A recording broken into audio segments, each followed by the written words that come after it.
Hello friends. आज हम बात करेंगे कि कोरोनरी आर्टरीज जो हार्ट में होती है उसका डायमीटर और जो स्टेंट डालते हैं उसके बाद क्यों पेशेंट को चेस्ट पेन और फिर से स्टेंट ब्लॉक हो जाते हैं। तो पहले हार्ट की साइज और उसका एनाटॉमी के बारे में बात करते हैं। तो ये जो हार्ट है इंसान का, ये फिस्ट की साइज का होता है, फिस्ट साइज का हार्ट होता है। तो हार्ट का जो वेट है वो डिफरेंट होता है। मेल्स में 280 ग्राम से 340 ग्राम तक हार्ट का वेट हो सकता है, और फीमेल्स में 240 ग्राम से 280 ग्राम तक होता है। फीमेल्स में वेट कम होता है।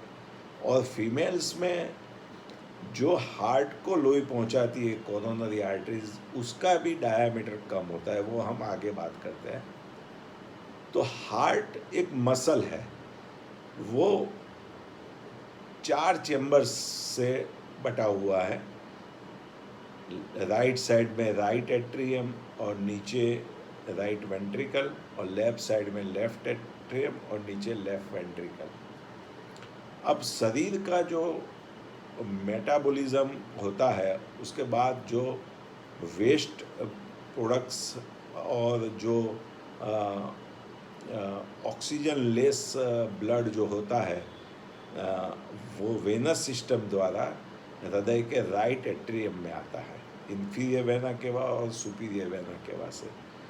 और वो पल्मोनरी आर्टरी से, राइट वेंट्रिकल से पल्मोनरी आर्टरी से फेफड़े में जाता है, और फेफड़े में वो ऑक्सीजन युक्त हो जाता है, और वहाँ से पल्मोनरी वेन द्वारा वो हृदय के लेफ्ट एट्रियम में आता है, और वहाँ से माइट्रल वाल के द्वारा वो लेफ्ट वेंट्रिकल में आता है।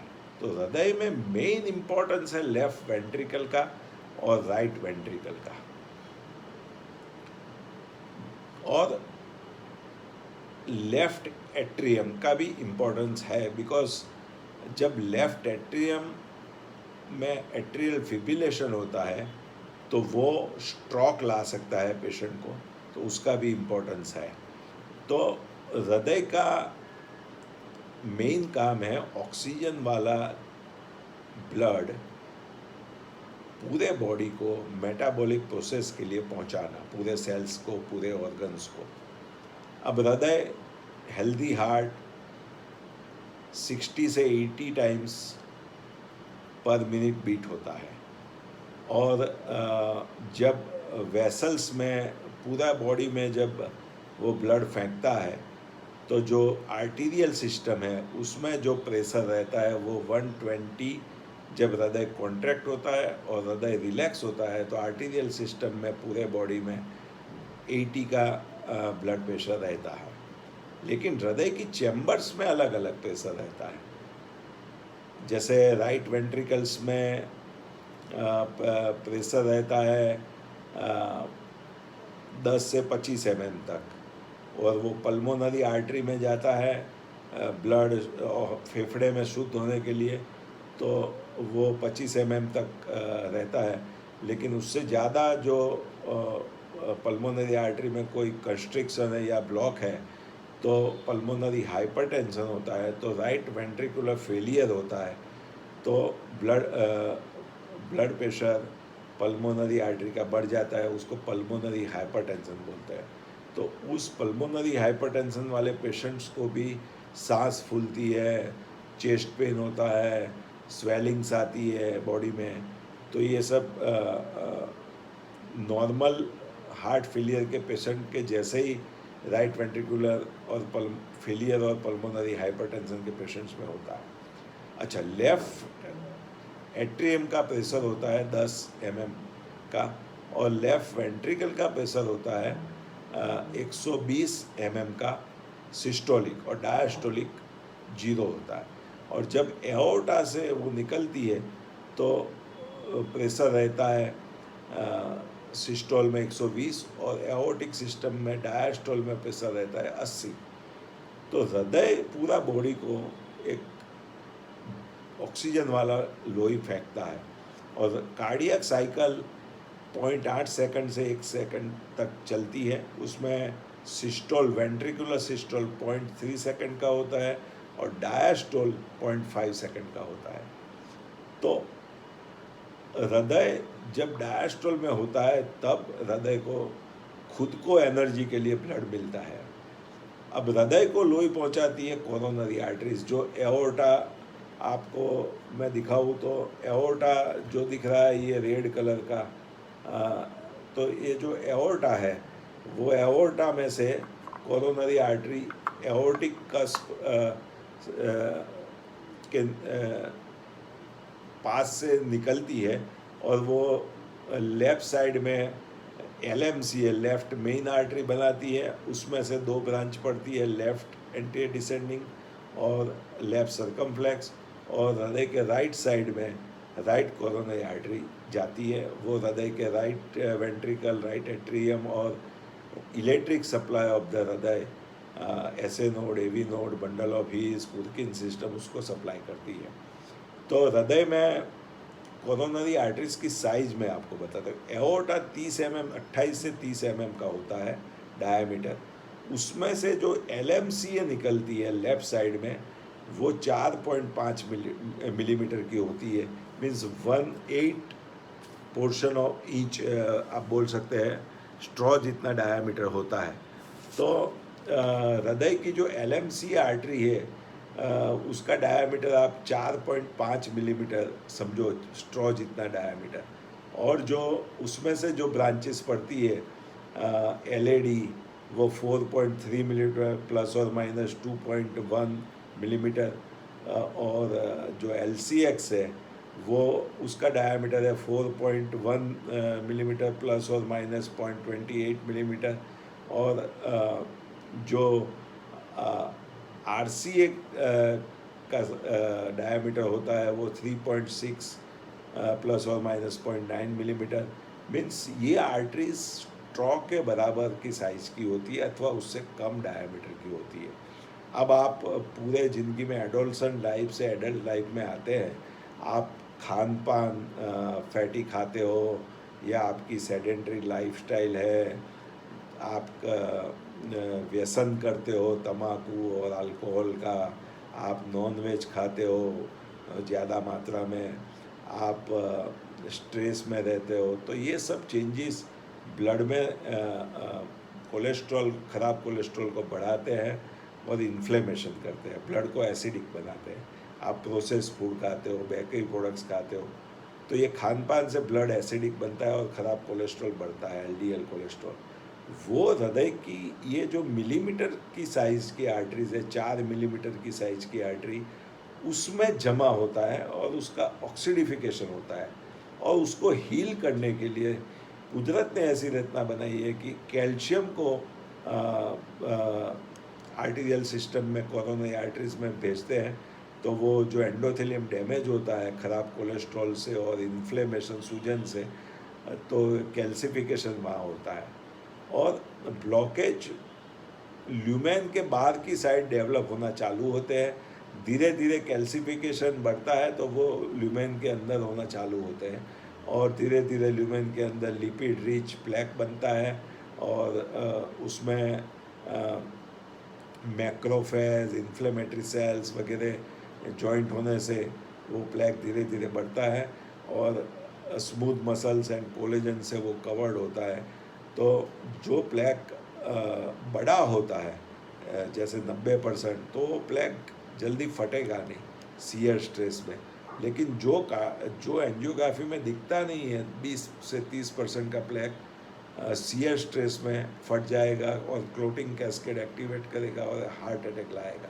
तो एंजियोग्राफी जो कराते हैं लोग और डॉक्टर्स जो परसेंटेज बताते हैं वो कोई प्रॉपर है ही नहीं, क्योंकि डॉक्टर को कैसे मालूम पड़े कि परसेंटेज इतने हैं, वो डॉक्टर का माइंड है। आप 4 मिलीमीटर से कम आर्टरी में आप अल्ट्रासाउंड डाले बिना आप कैसे कह सकते हो कि 90% है, 99% है, 80% है? तो एंजियोग्राफी के ब्लॉकेज आप दवाइयाँ से कम कर सकते हो। आपको ऐसा बोला जाता है कि आप तुरंत बाईपास करा लो, आप तुरंत स्टेंट डलवा दो।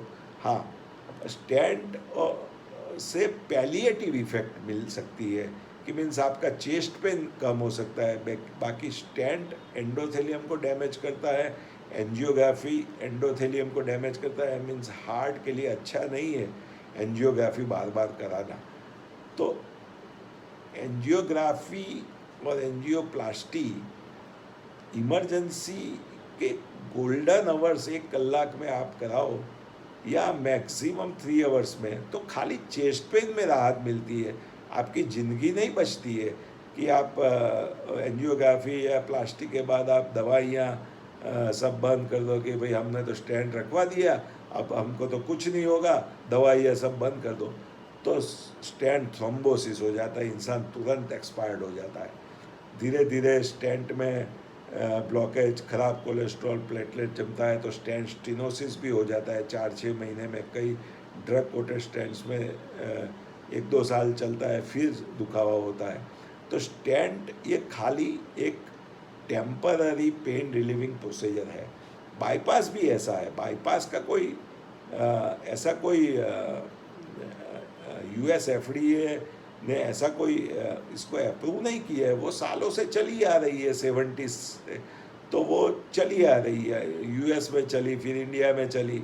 और बाईपास में ब्लॉकेज को फोर्सेप्स से निकालते नहीं हैं, ब्लॉकेज को टच भी नहीं करते, वो तो छाती में से या पैर में से एक नली अथवा हाथ में से एक नली निकाल के ब्लॉकेज के ऊपर और नीचे एक साधा लगा देते हैं, तो हृदय को आड़कत रीते लोही मिलता है। तो ईसीपी ट्रीटमेंट क्या काम करती है? ईसीपी ट्रीटमेंट प्रेशर सिस्टोल और डायस्टोल में जो रिलैक्सेशन और जो डिफ्लेशन इन्फ्लेशन के प्रोसेस से हम लोग उसको मॉनिटर करके देते हैं, बीट टू बीट मॉनिटर करके, उससे ईसीपी से ब्लॉकेज के आसपास मल्टीपल मात्रा में नई नई रक्तवाहिनियों का नेटवर्क तैयार होता है। सुषुप्त अवस्था में जो रक्तवाहिनियाँ होती है वो सब खुल जाती है, तो आपको पूरा rerouting of the blood flow हृदय को मिलता है और पूरा एक नेटवर्क ब्लड वेसल्स का तैयार होता है जो पूरे हृदय को ब्लड सप्लाई करता है ऑक्सीजन वाला। तो जो नली में ब्लॉक है उसका कोई इम्पोर्टेंस ही नहीं रहता है। ब्लॉकेज को तो दवाइयाँ और लाइफस्टाइल से आप कम कर सकते हैं, रिवर्स कर सकते हैं, लेकिन मेन आप कोलेटरल्स डेवलप करो। आपने ईसीपी ट्रीटमेंट लिया होगा सर्जरी के बिना, तो आपको सपोज 100% में से 0.1% को कभी किसी को हार्ट अटैक आ गया तो भी उसको फैटल नहीं होगा, वो उसको मालूम भी नहीं पड़ेगा कि ये इतना सीरियस कंडीशन हो, क्योंकि इतना सारा कोलेटरल्स डेवलप हो गया है कि ब्लॉकेज वाली नली का तो कोई इम्पोर्टेंस ही नहीं रहा है। तो कहने का मतलब है कि हार्ट एक मसल है, वो मसल को आप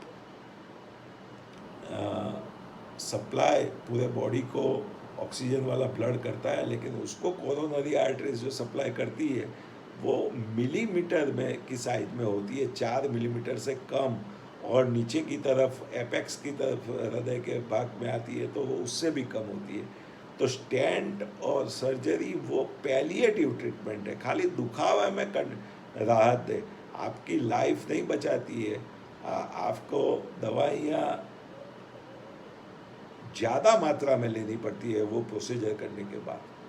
तो मैं सलाह देता हूँ कि आप मेडिसिन से लाइफस्टाइल में टोटली आप मैदा, शुगर, सॉल्ट वगैरह को एकदम कम कर दीजिए अथवा बंद करिए, और सॉल्ट को 1500 मिलीग्राम से नीचे करिए, अपना बीपी कंट्रोल करिए, डायबिटीज़ को कंट्रोल करिए। अभी डायबिटीज़ में भी एक अच्छा एक रिसर्च हुआ है कि डायबिटीज़ में डॉक्टर्स हेफाजार्ड इंसुलिन लिख देते हैं।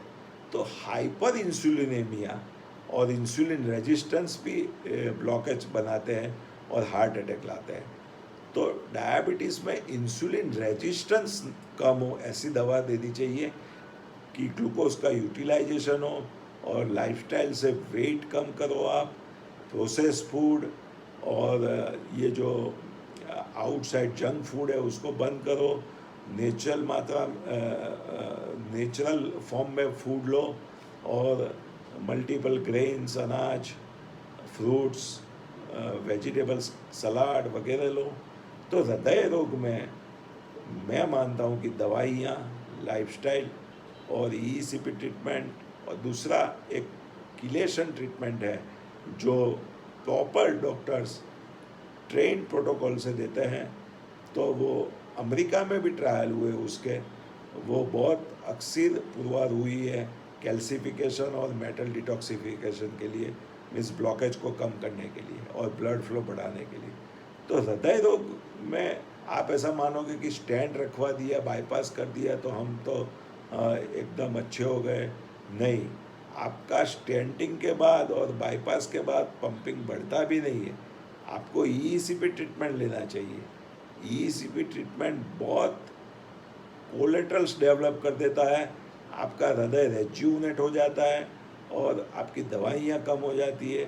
तो समझ लो कि मिलीमीटर की साइज़ की नली में आप कुछ डालोगे, 4 मिलीमीटर से कम साइज़ की नली में, तो वो कितने दिन रहेगा उसका इफ़ेक्ट। तो लाइफस्टाइल, दवाइयाँ और ईसीपी एंड डिटॉक्सिफिकेशन आपके लिए प्रॉपर ट्रीटमेंट है हृदय रोग की, प्रॉपर सारवार के लिए और हृदय को रेज्यूनेट करने के लिए और ब्लड फ्लो पूरी तरह बढ़ाने के लिए।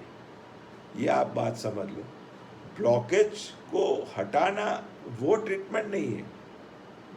आप एंजियोप्लास्टी भी कराओगे तो बलून से 50% ब्लॉकेज खुलेगा, बाकी के चर्बी वाले आजू बाजू की दीवार में दोनों साइड चिपके रहेंगे। ब्लॉकेज को 50% ब्लॉकेज जो आप एंजियोप्लास्टी से खोलते हो उसमें फिर से रीब्लॉकेज हो जाता है। टेम्पररी चेस्ट पेन में रहा तो ये फिर से रीब्लॉकेज हो गए। तो आप प्रॉपर मेडिसिन्स और ईसीपी ट्रीटमेंट से चेस्ट पेन में भी राहत होती है और पंपिंग बढ़ता है हार्ट का, और कोलेटरल्स डेवलप होने से फ्यूचर कार्डियक इवेंट्स नहीं होती है। ये बहुत बड़ी बात है। नमस्कार, थैंक यू वेरी मच।